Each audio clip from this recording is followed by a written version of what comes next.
बहुत सुंदर तीज पर गीत लेके आई हूँ। आप लोग सुनिएगा ज़रूर। आप लोग के अच्छा लगे तो वीडियो को लाइक, चैनल को सब्सक्राइब जरूर कीजिएगा।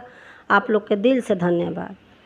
सीता जी मांगेली वरदान भोला गौरा जी से। सीता जी मांगेली वरदान भोला गौरा जी से। ससुर मांगेली जैसे राजा दशरथ।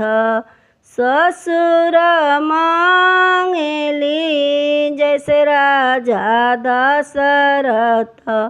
रानी कौशल्या ऐसन सासु भोला गौरा जी से।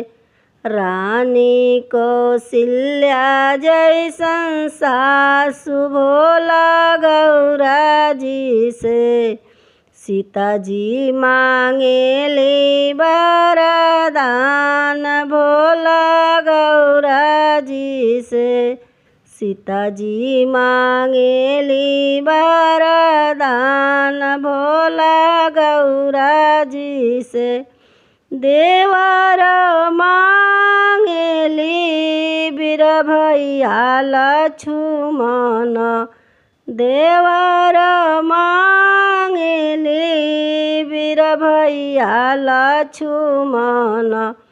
पुरुष मांगेली भगवान भोला गौरा जी से।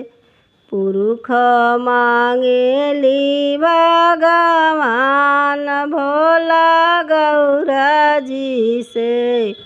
सीता जी मांगेली वरदान भोला गौरा जी से। सीता जी मांगेली वरदान भोला गौरा जी से। नीति उठी सरजू के दर्शन मांगेली। नीति उठी सरजू के दर्शन मांगेली।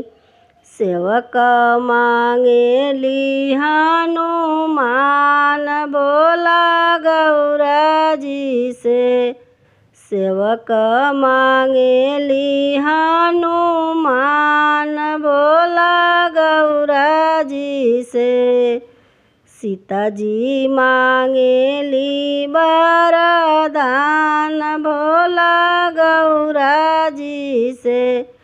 सीता जी मांगेली वरदान भोला गौरा जी से।